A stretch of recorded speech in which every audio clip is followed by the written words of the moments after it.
In the 5th century, just as now, the sun rose every morning and every evening retired to rest. In the morning, when the first rays kissed the dew, the earth revived, the air was filled with the sounds of rapture and hope, while in the evening the same earth subsided into silence and plunged into gloomy darkness.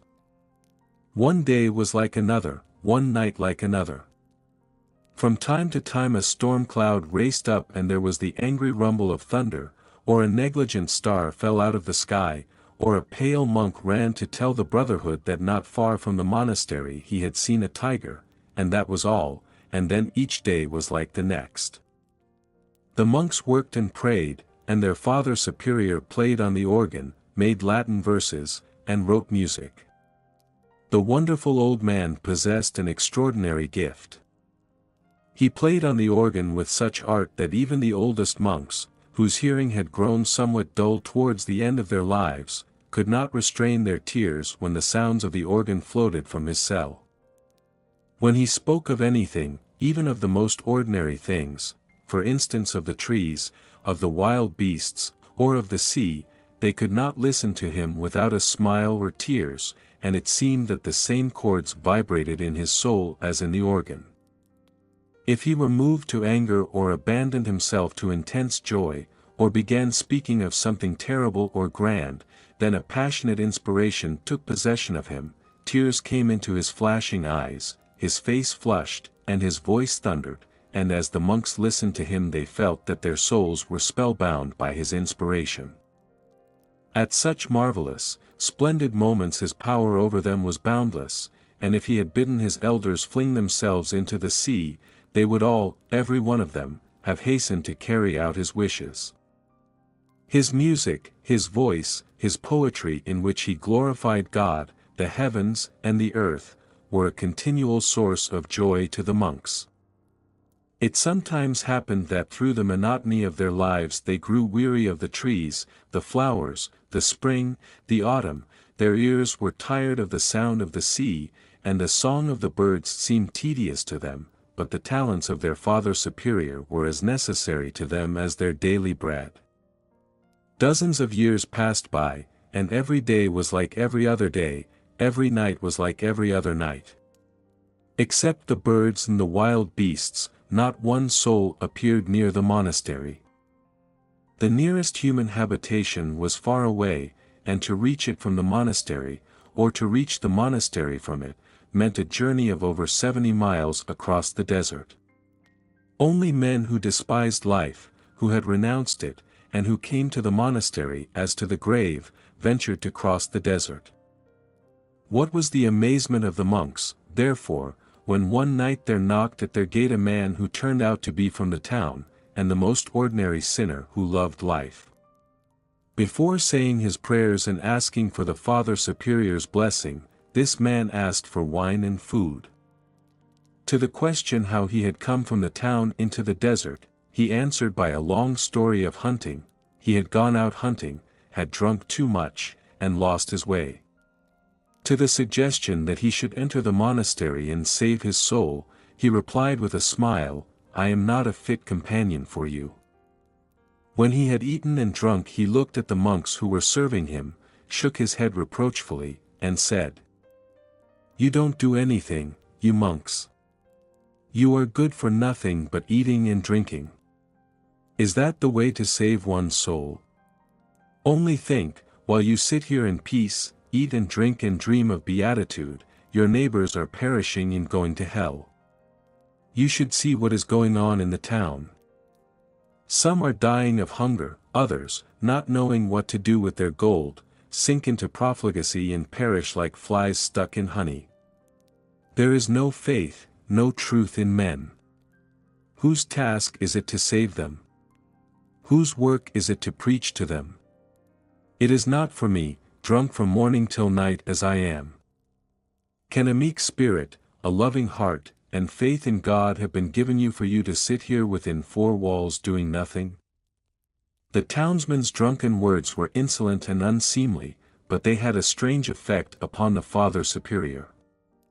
The old man exchanged glances with his monks, turned pale, and said, "My brothers, he speaks the truth, you know.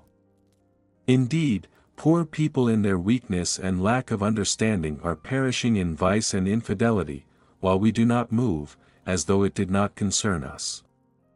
Why should I not go and remind them of the Christ whom they have forgotten?" The townsman's words had carried the old man away. The next day he took his staff, said farewell to the brotherhood, and set off for the town. And the monks were left without music, and without his speeches and verses.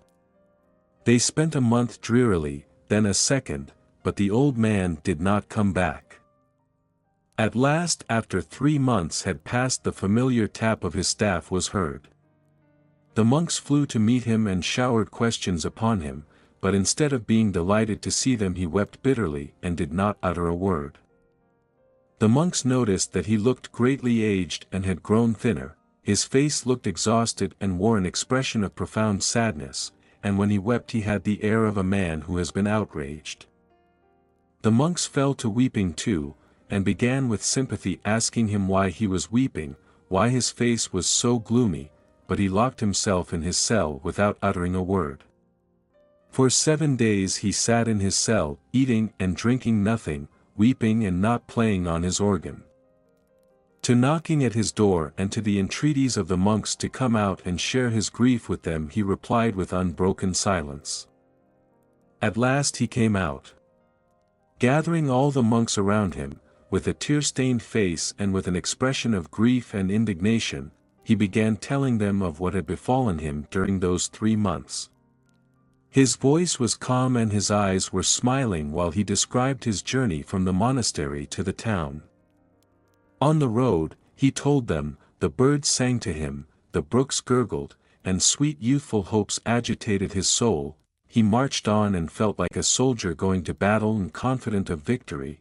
He walked on dreaming, and composed poems and hymns, and reached the end of his journey without noticing it. But his voice quivered, his eyes flashed, and he was full of wrath when he came to speak of the town and of the men in it. Never in his life had he seen or even dared to imagine what he met with when he went into the town. Only then, for the first time in his life, in his old age, he saw and understood how powerful was the devil, how fair was evil, and how weak and faint-hearted and worthless were men. By an unhappy chance the first dwelling he entered was the abode of vice. Some 50 men in possession of much money were eating and drinking wine beyond measure. Intoxicated by the wine, they sang songs and boldly uttered terrible, revolting words such as a God-fearing man could not bring himself to pronounce. Boundlessly free, self-confident, and happy, they feared neither God nor the devil, nor death, but said and did what they liked, and went whither their lust led them. And the wine, clear as amber, flecked with sparks of gold, must have been irresistibly sweet and fragrant, for each man who drank it smiled blissfully and wanted to drink more. To the smile of man it responded with a smile and sparkled joyfully when they drank it, as though it knew the devilish charm it kept hidden in its sweetness. The old man, growing more and more incensed and weeping with wrath, went on to describe what he had seen. On a table in the midst of the revellers, he said, stood a sinful, half-naked woman. It was hard to imagine or to find in nature anything more lovely and fascinating. This reptile, young, long-haired, dark-skinned, with black eyes and full lips, shameless and insolent, showed her snow-white teeth and smiled as though to say, "Look how shameless, how beautiful I am." Silk and brocade fell in lovely folds from her shoulders, but her beauty would not hide itself under her clothes, but eagerly thrust itself through the folds, like the young grass through the ground in spring. The shameless woman drank wine, sang songs, and abandoned herself to anyone who wanted her. Then the old man, wrathfully brandishing his arms, described the horse races, the bullfights, the theaters, the artists' studios where they painted naked women or molded them of clay. He spoke with inspiration, with sonorous beauty, as though he were playing on unseen chords, while the monks, petrified, greedily drank in his words and gasped with rapture.